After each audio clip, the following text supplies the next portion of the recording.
I like zoning out, but more on that later. First, the CBSE board examinations were cancelled in the Middle East, just like that. No warning, no alternative, no proper goodbye.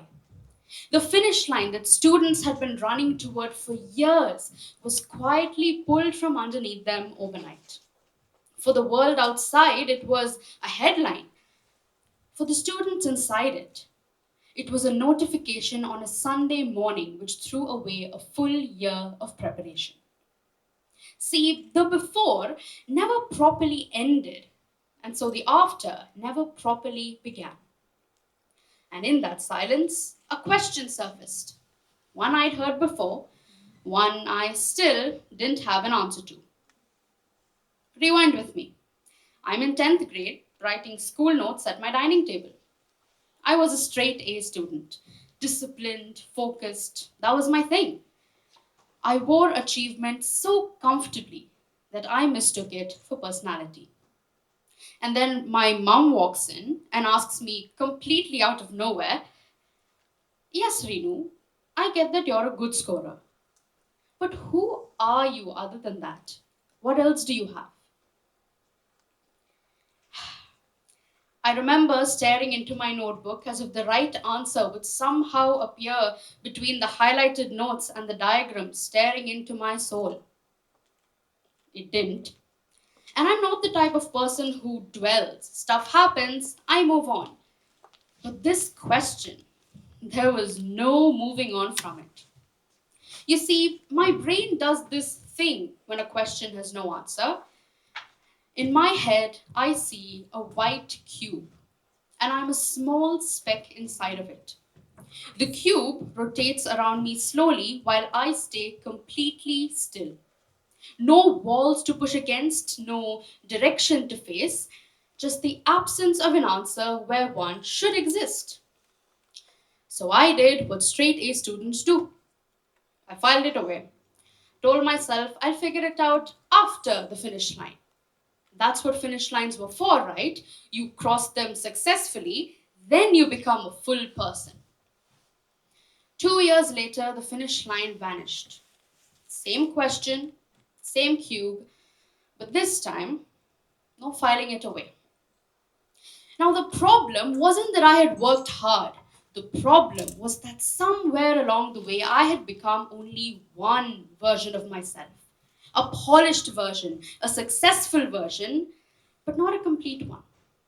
Because before all this, there were small parts of me that quietly existed in the background.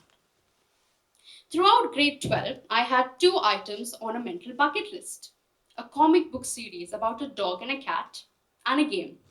Passion projects I wanted to build with my sister. Nothing formal, nothing scheduled, just after boards. One day after boards, I'll start. That thought got me through more study sessions than I'd like to admit. But then the boards got cancelled. And somewhere in the chaos of that, the idea still stayed. We even started brainstorming. But the passion that had kept them alive, the specific electricity of one day after, that had run on the anticipation of a finish line. And without it, it quietly lost its charge. I still have both ideas in my head, just not the same version of me that was so certain about them. And then there was filming. So whenever my sister and I went out, the camera would be out. Not for posting, not for anyone else, just for the fun of it. Capturing the view outside my car window, my sister's forehead. You know, the kind of footage nobody really watches but you, because it's not really about the footage.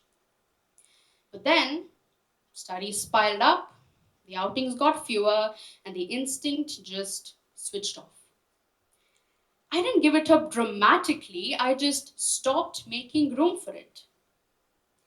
I hadn't just lost hobbies. I'd lost the parts of me that existed for no reason other than that they were mine. That's the thing about slow losses. You don't realize them until the room goes silent. For me, the cancellation was the silence. Now, we've always understood this feeling, it's just so much easier to recognize it elsewhere than accept it in our own lives. Take Elsa from Frozen 2. Elsa hears a voice calling her out into the unknown, but she isn't tempted by it. She's terrified. She already has a life that makes sense, a role, an identity, a reason to get up in the morning. She rules a kingdom, for goodness sake. The voice isn't offering her an adventure, it's threatening to dismantle the only thing she built herself around. And so she doesn't follow it, initially at least, because following it would mean admitting that what she built isn't the full picture of who she truly is. That's where I was, standing at the edge of a cancelled exam, realizing that the kingdom I'd built, the grades, the discipline, the straight A identity, wasn't the whole of me. And I had no idea what the rest was. Now meet Bandit Taylor from Bluey. Yes, Bluey. Bandit has a PhD. He's an archaeologist. By every metric the finish line version of life cares about, he has won. Yet he spends his days pretending to be not a unicorn, not a horse, but a unicorn with his kids, losing on purpose. Because being fully human isn't the same as being constantly impressive. And no, he didn't abandon the PhD, he just stopped needing it to know who he was. Elsa is where I am. Bandit is what's possible. But here's what I'm not saying: the system didn't fail me. The commitment was real, the results were real, and I'm proud of that. But here's what I didn't see coming: the system had nothing to do with the small things that made me me. The filming, the ideas I had saved for later, those weren't hobbies or skills. They were just me, completely useless to any finish line. And I'd handed them over so quietly, I didn't realize they were gone. This is about something smaller, yet more important than just hobbies. It's about who you are when nobody's grading you. We spend so much time working towards a certain finish line that we never stop to question what actually lives on the other side of it. Or in my case, what lives in the silence in case it suddenly, poof, disappears.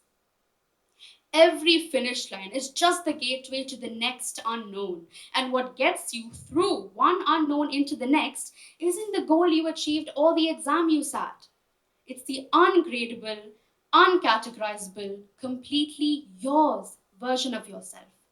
The one you built when nobody was watching. Now, remember how I said I liked zoning out?